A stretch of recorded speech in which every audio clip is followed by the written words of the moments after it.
Hello दोस्तों, स्वागत है आप लोगों का एक नए वीडियो में। आप लोगों का इंतजार खत्म हुआ और इस वीडियो में हम लोग बताने वाले हैं कि ट्रेजर एनएफटी के जो वीडियो आया है ऑफिशियल, वो आप लोग सबसे पहले देखिए, उसके बाद ये बात करते हैं।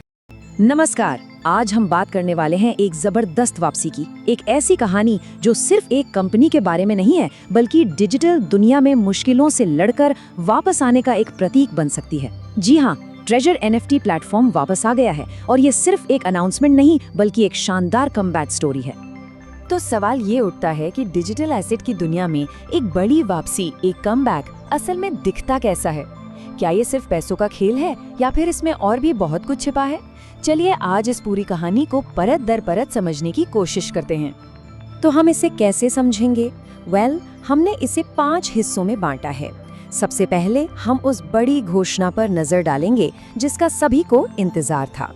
फिर हम देखेंगे कि ब्लैक रॉक जैसी दिग्गज कंपनी के निवेश का क्या मतलब है। इसके बाद हम प्लेटफॉर्म के टेक्निकल बदलावों को समझेंगे, देखेंगे कि यूजर्स के लिए इसका क्या मायने हैं और आखिर में भविष्य के लिए इनके क्या प्लान हैं। तो चलिए शुरू करते हैं सबसे पहली और सबसे जरूरी बात से, रीलॉन्च की घोषणा। और हाँ, जो लोग इंतजार कर रहे थे उनके लिए ये इंतजार अब खत्म हो चुका है।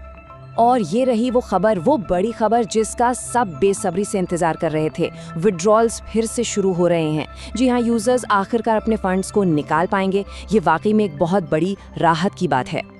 तो ये कब होगा? इसके लिए एक तारीख भी सामने आ गई है, 1 दिसंबर 2025। अपने कैलेंडर में इस तारीख को मार्क कर लीजिए, क्योंकि इसी दिन से विड्रॉल सर्विसेज और ग्लोबल ऑपरेशंस पूरी तरह से फिर से शुरू हो जाएंगे। लेकिन सवाल ये है कि ये वापसी मुमकिन कैसे हुई? सिर्फ वादों से तो काम नहीं चलता, राइट? इसके पीछे एक बहुत बड़ी ताकत है, एक बहुत बड़ा नाम, ब्लैक रॉक। सोचिए, जब दुनिया की सबसे बड़ी एसेट मैनेजमेंट कंपनी किसी प्रोजेक्ट पर दांव लगाती है, तो ये सिर्फ एक इन्वेस्टमेंट नहीं होता, ये भरोसे का एक बहुत बड़ा सिग्नल होता है। तो ब्लैक रॉक के आने का मतलब क्या है? सीधे शब्दों में कहें तो सबसे पहले प्लेटफॉर्म के पास अब पैसों की कोई कमी नहीं होगी, यानी विड्रॉल प्रोसेस में कोई रुकावट नहीं आएगी। और तो और इससे कंपनी को दुनिया भर में तेजी से फैलने में भी मदद मिलेगी।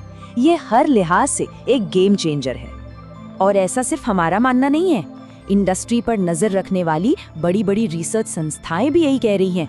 उन्होंने इसे ट्रेजर एनएफटी के लिए एक क्रिटिकल टर्निंग पॉइंट, यानी एक अहम मोड़ बताया है, जो इसे एक वर्ल्ड क्लास प्लेटफॉर्म बनने की राह पर ले जाएगा।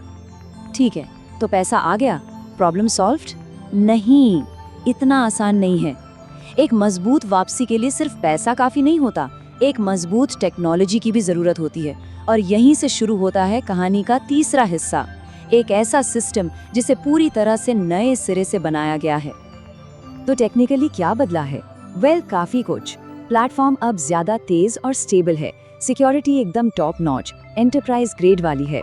फंड क्लियरिंग सिस्टम को अपग्रेड किया गया है ताकि वो ज्यादा लोड संभाल सके। मतलब साफ है, कम गड़बड़ियां, ज्यादा सुरक्षा और एक स्मूथ एक्सपीरियंस, चाहे कोई दुनिया के किसी भी कोने से इसे इस्तेमाल कर रहा हो। तो चलिए इन सब बड़ी बड़ी बातों का, इस फाइनेंशियल और टेक्निकल अपग्रेड का एक आम इंसान के लिए, एक यूजर के लिए क्या मतलब है?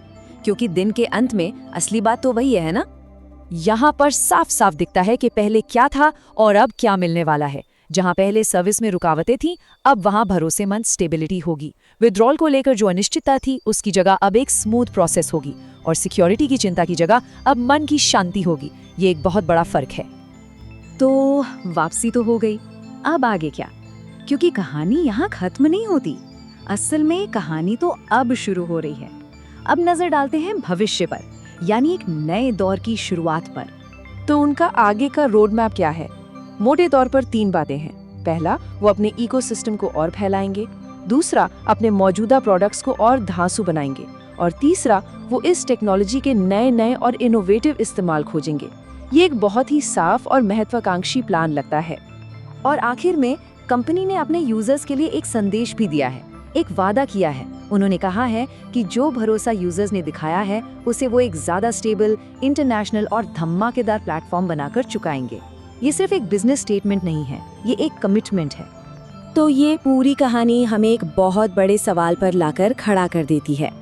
क्या ये जो ट्रेजर एनएफटी ने किया है, एक बड़े इन्वेस्टर को साथ लाना, टेक्नोलॉजी को पूरी तरह से बदल देना और यूजर से एक मजबूत वादा करना, क्या ये डिजिटल एसेट की दुनिया में वापसी का एक नया फॉर्मूला या ब्लूप्रिंट बन सकता है? ये एक ऐसा सवाल है जो इस कहानी को सिर्फ एक कंपनी तक सीमित नहीं रखता, बल्कि पूरी इंडस्ट्री के लिए जरूरी बना देता है।